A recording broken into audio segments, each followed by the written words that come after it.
it was announced that Capital One is making a really big purchase, and spending $35 billion on Discover Bank. Talk about money. Yeah, I was in Kansas City at my daughter's volleyball tournament and heard about it late as I was reading several different newspaper online on the airplane coming back.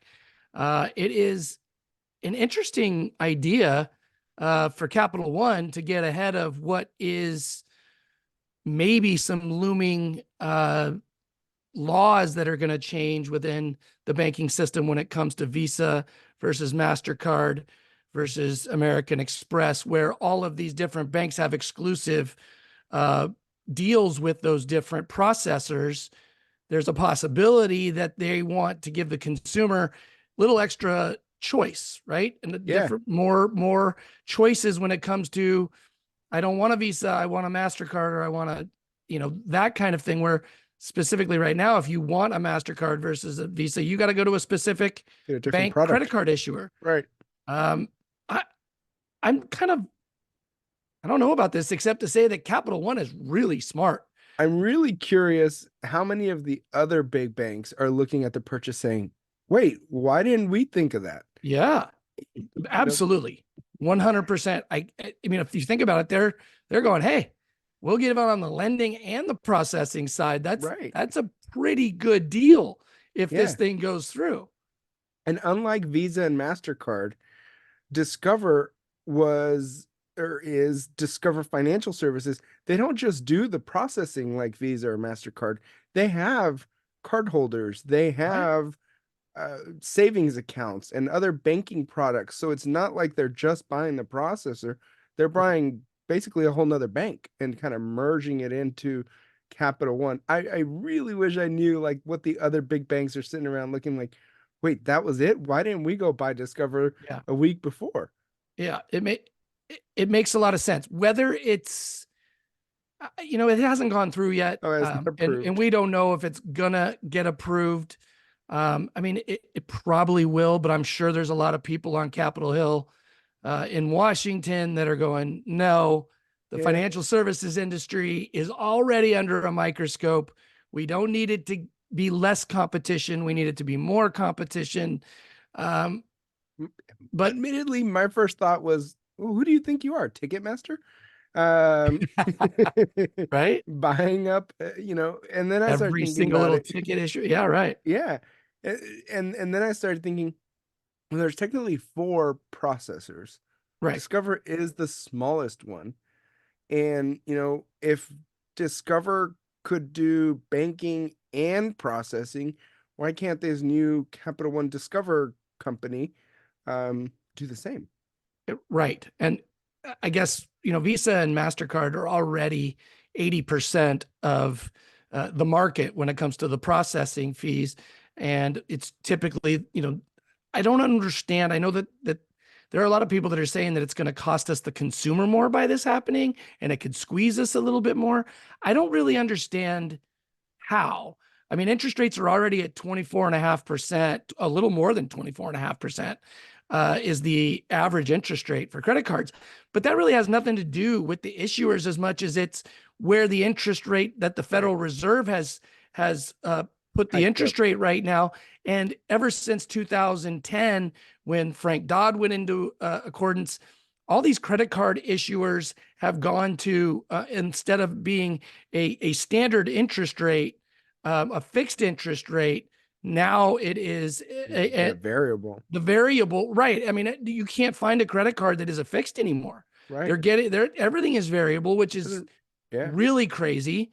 I mean, first of all, credit cards are a terrible. They're not. They're the easiest, but I'm talking as standard issuing credit. Um, those interest rates are doing nothing if you don't pay them off, but sucking every last dime you have, Yeah. and that's dangerous. So I think the bottom line here is I don't know if this merger is going to make interest rates go up and down. I don't I think just it don't think does. so. I don't think it does. I think it can change. It'll be interesting to see what it does for card members who have a Discover or a Capital One. And, I would imagine that in some ways their rewards points systems, the type of card, different cards that are offered, I would imagine those will change. Uh, Possibly. whether they But incorporate the who Discover says not for the processor, better? yeah, it might. There's no way to really know how it will Could only change. Whether expand the type of offers and the different type of promotions that they offer. I mean, good if you look at it, the interest rates typically are a little bit lower with smaller banks, local banks, your credit credit unions, unions versus the big issuers, Citi, Bank of America, Wells Fargo, so on and so forth. But that's because they have huge marketing budgets and they get the commercials out there, and that's what people know. And those are the mailers and the offers that you get. Really, the smart thing of for consumers like you and me is to really take a look at what's best for us. It doesn't matter if it says Capital One or what's in your wallet. It matters, can I use it? And is it the best option for me? Do I get the best rewards for my situation? Do I fly a lot? Do I want cash back? Do I want just the lowest interest rate possible with, and I don't care how high my balance or the APR is or whatever. APR is, right. So that's what's important, is really a personal thing. And that's why we shouldn't just go apply for everything. Do your homework. Yeah, it'll be interesting to see how they merge things. I know I was seeing the other day, Discover has online savings accounts, and they were offering great interest rates because they don't have branches. Capital One, although we don't have maybe one or two here in San Diego, but they have branches elsewhere. Yeah, you So just it'll don't be see them a lot. interesting to see if, what products they keep, what products they merge. I think they're going to keep using that Discover name. You Well, bought it's a it for brand name. It's 30, yeah, known. you bought it for Sure. 35 billion. You might as They're well just use it. calling it Capital One Discover or something like Right. that. I mean, So who knows what they'll call it? And it'll be interesting to see.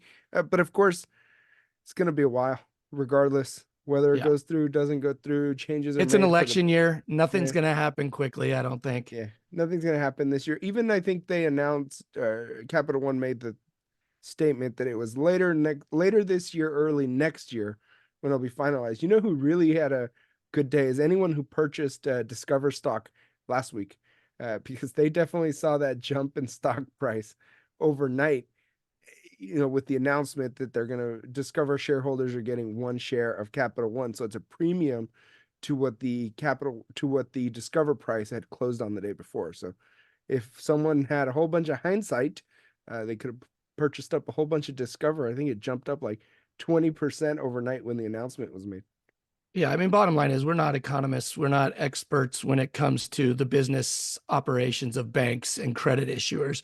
But what we can tell you is that you need to do your homework, and you need to understand that you use this credit card, this vehicle, as just another method of your overall financial standing, and that you need to treat it like it's cash, and not so much worry about whether certain banks are merging or not. You need to, figure out what's in the bank checking account and the savings account, what you can use as the credit to build it, and make sure that you have the money to pay it off every month. And then it's really a no-brainer.